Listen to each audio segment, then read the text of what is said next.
মহাগ্রন্থ আল কুরআন দিয়ে আমাদেরকে ধন্য করেছেন। দরুদ ও সালাম পেশ করছি আমাদের প্রিয় নবী মুহাম্মদ সাল্লাল্লাহু আলাইহি ওয়াসাল্লামের প্রতি, যার উপর সর্বশ্রেষ্ঠ গ্রন্থ আল কুরআন অবতীর্ণ হয়েছিল। সেই সাথে উত্তম মর্যাদা ও উত্তম জাযা কামনা করছি তাদের প্রতি যারা ইসলাম ও কুরআনের জন্য নিজেদের জীবন উৎসর্গ করেছেন। মারকাজুন নাজাত ইন্টারন্যাশনাল হিফজুল কুরআন মাদ্রাসার উদ্যোগে আয়োজিত প্রথম হিফজুল কুরআন অ্যাওয়ার্ড ও তাফসীরুল কুরআন মাহফিলের সম্মানিত সভাপতি, সম্মানিত প্রধান অতিথি, বিশেষ অতিথিবৃন্দ, সুধীমণ্ডলী, সাংবাদিকবৃন্দ এবং একান্ত প্রিয় অগ্রজনুজ শিক্ষার্থী বন্ধুরা, আসসালামু আলাইকুম ওয়া রাহমাতুল্লাহি ওয়া বারাকাতুহু। সম্মানিত উপস্থিতি, মহান আল্লাহ রাব্বুল আলামিনের অশেষ কৃপায় ও তার দয়ায় আমরা কুরআন হিফজ করতে সক্ষম হয়েছি, আলহামদুলিল্লাহ। যার স্বীকৃতি স্বরূপ আজকে আমরা তাফসীর মাহফিলে অ্যাওয়ার্ড গ্রহণ করার জন্য সমবেত হয়েছি।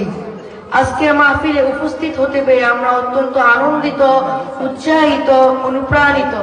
হৃদয়ের মণিকোঠা থেকে কৃতজ্ঞতা আমাদের গর্বিত পিতামাতার প্রতি, যারা আমাদেরকে কুরআনের আঙিনায় বিচরণের সুযোগ করে দিয়েছেন এবং তাদের সময় ও অর্থ ব্যয় করার পাশাপাশি সব সময় আমাদেরকে উৎসাহিত করেছেন।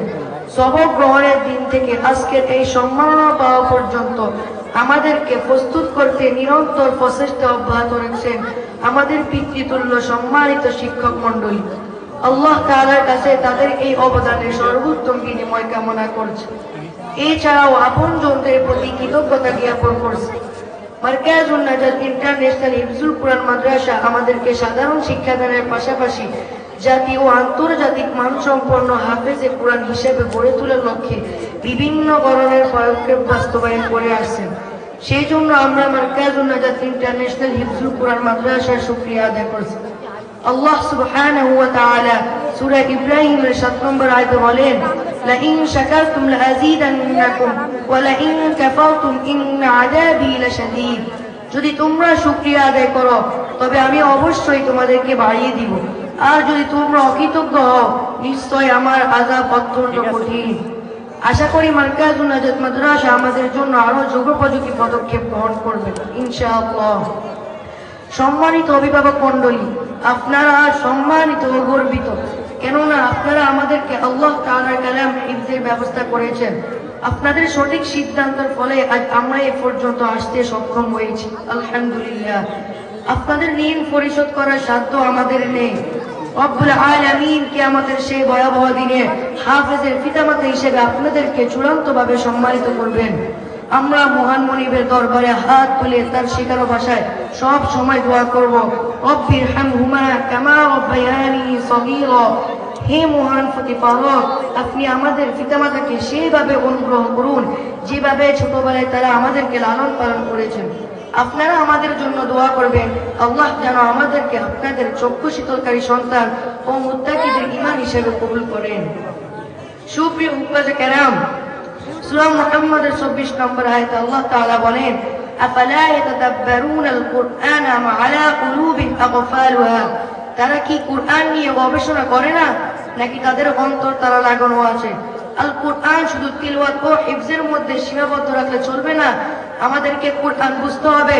কুরআন হিফজ ও তেলাওয়াতের নিয়ে কুরআনের গবেষক হয়ে আধুনিক জাহিলিয়াতের চ্যালেঞ্জ মোকাবেলায় ইসলামের শ্রেষ্ঠত্ব প্রমাণ করার যোগ্যতা অর্জন করতে হবে। আল্লাহুম্মা ফাক্কিহনা ফিদ্দীন ওয়া আল্লিমনা আত-তা'ওয়ীল। সম্মানিত উপস্থিতি, আপনাদের কাছে দোয়া চাচ্ছি আমরা যেন হিফজকে যথাযথভাবে ধারণ করতে পারি এবং কুরআন অনুযায়ী নিজের জীবন করতে পারি এবং নিজেদেরকে সৎ চরিত্রবান, যোগ্য দেশপ্রেমিক ইসলামিক স্কলার হিসেবে গড়ে তুলতে পারি। রব্বানা আতিনা ফিদ দুনিয়া হাসানাহ ওয়া ফিল আখিরাতি হাসানাহ ওয়া কিনা আযাবান নার। হে আমাদের রব, আপনি আমাদেরকে দুনিয়া ও আখিরাতে উভয় জগতে কল্যাণ দান করুন আর আমাদেরকে জাহান্নামের আযাব থেকে রক্ষা করুন। আল্লাহ তাআলা আমাদের সকলকে কবুল করুন, মারকাজুন নাজাত মাদ্রাসাকে কবুল করুন এবং মারকাজুন নাজাত মাদ্রাসার প্রতিষ্ঠাতা পরিচালক হাফেজ সিফাতুল ইসলামকে কবুল করুন। ওয়া সাল্লাল্লাহু আলা নাবিয়িনা মুহাম্মদ ওয়া আলা আলিহি ওয়া সাল্লাম। আমিন। ওয়াসসালামু আলাইকুম ওয়া রাহমাতুল্লাহি ওয়া বারাকাতুহু।